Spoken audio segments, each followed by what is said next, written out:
In today's video, I am going to give you 5 basketball drills that you need to do this summer to improve your skills for next season. So let's get down and let's check out some of the drills that I did with David so that he could become better. Keep in mind that this video was recorded a little over a year ago. Let's get down and let's check out these drills. Now, one thing that David plays in basketball, or one position that he plays, is shooting guard. If you want to become a better shooting guard, make sure to go check out the Ultimate Shooting Guard Blueprint that is down in the description below so that you can become a better shooting guard yourself. In this first drill, what I am doing is I am dropping a basketball in front of David.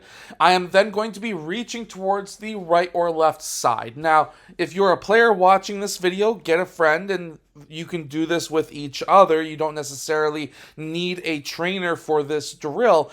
And basically, all you are doing is just making up a decision. Do I reach on the right or left side?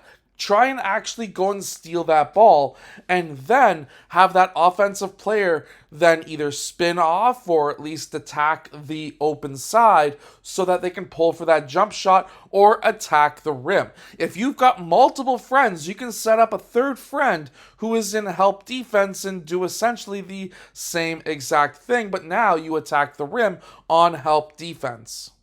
Now, I am the one in this drill passing the ball out. Erdy is closing out to David and trying to contest that shot. Now, of course, you could go and try and block this shot. There is an injury risk associated with that, so maybe don't actually jump into the player shooting.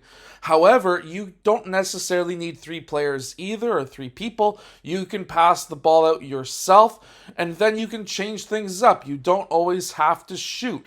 You can make up a decision and say, if you close out fast enough, I can then attack the rim. Or if you close out too slow, I can take the shot. Or you can just go straight into attacking the rim instead of pulling for a jump shot. It all comes down to what you need to work on with a man closing out on your situation.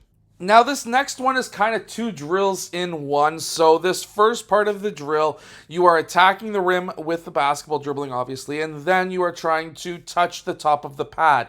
Now, if you don't have a pad or somebody to hold up something like a pool noodle or whatever, what you can do is to be able to just hit the top or the bottom of the backboard or the bottom of the mesh and then go for that reverse or that layup. Now, kind of the second part of this drill, which is essentially the same as the last one, is if you've got a partner, you can actually toss the ball into the air and then it's like an alley-oop where you can then catch that ball in the air and finish with a regular layup or a reverse.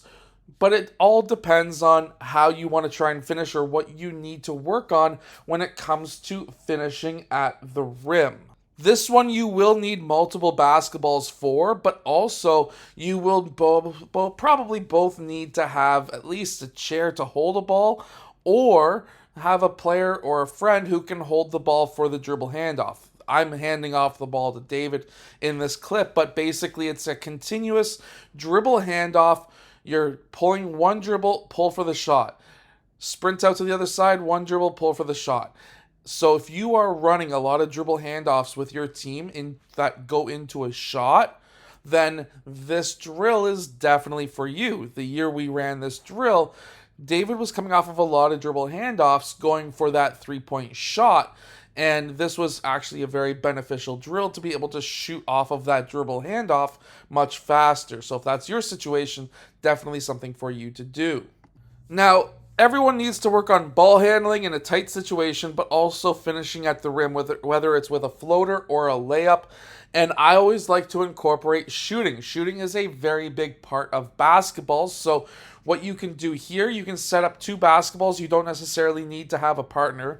You just have a basketball that's waiting for you out on the 3-point line. You go and finish with a layup. You sprint out, you catch that, or you pick up the ball and take that shot. If you have a friend with you, you can do what me and David are doing right here. After you finish with the layup, they get the rebound, they kick it out to you for the 3-point shot. Then it's their turn to go, and you can continue to cycle through each player or each of you getting a chance to work on the exact same thing. This is a great drill because you're going to be working on your handles, your finishing, and your shooting all in one, which is something that you should be trying to aim for. So definitely make sure to go check out the shooting guard blueprint that is down in the description below, because it's going to be able to teach you all of the different reads that you need to make as a shooting guard so that you can have higher basketball IQ, but also it's going to give you training sessions and a workout for you to do as well. I hope that you've enjoyed today's video. If you have, hit that like button and subscribe, and I will see you guys again in my next video.